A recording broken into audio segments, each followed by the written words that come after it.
हरिदास मानिकपुरी के स्वर में यह गीत।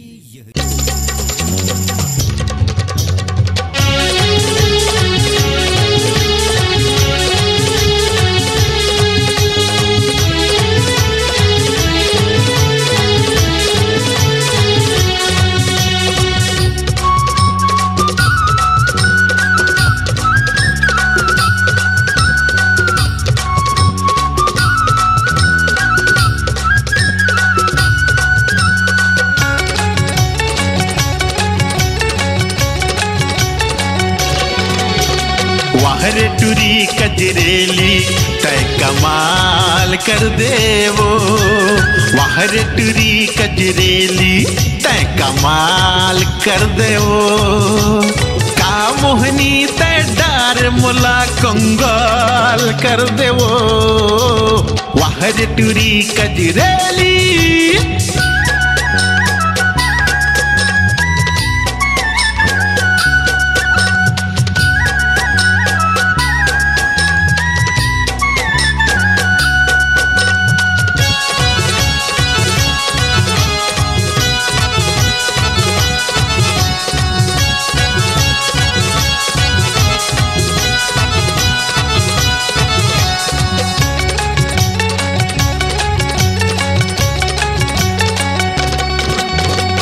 जियत रहे मतोला देख देख के, अच्छा करे तैमूर जिंदगी लालिस के।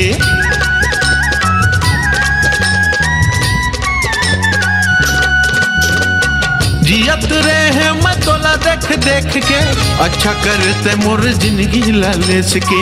छिन छिन मोला गुने कर देते, नहीं जाने तोला धोखा मर गयो मैं, नहीं जाने तोला धोखा मर गयो मैं।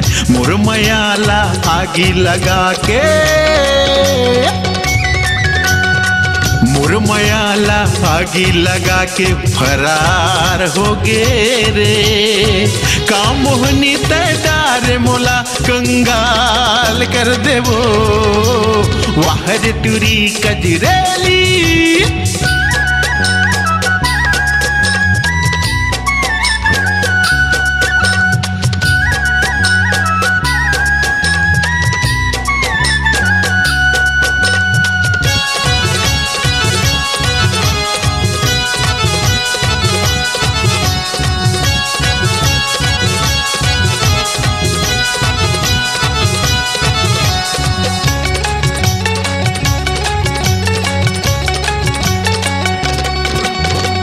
हृदय के खोली मरा के रहो तोलावो, रात भर सपना देखेला करे मोलावो।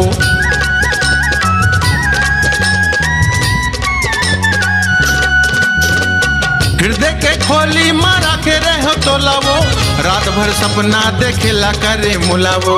नखरा दिखाए जवानी के भारी वो, कत का दिन बर बने हंस फुलवारी वो, कत का दिन बर बने हंस फुलवारी वो। चारों मुड़ा ले मुर बरते,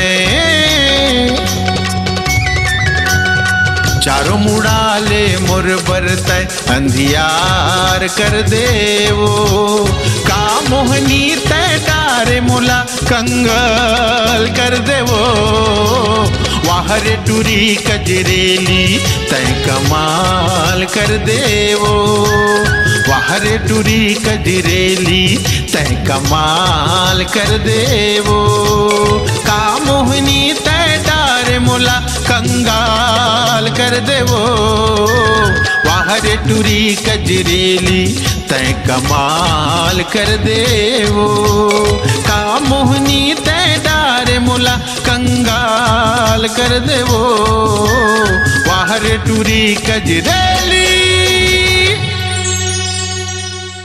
अपनी आवाज को दीजिए एक नया मुकाम, डिजिटल रिकॉर्डिंग की दुनिया का जाना पहचाना नाम स्वरांजलि, जहां गूंजती हैं ध्वनियां अपनी माटी की सौंधी सुगंध के साथ।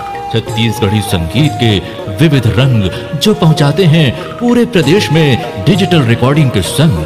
स्वरांजलि स्टूडियो, नेमीचंद गली नंबर 2, गंजपारा, रायपुर।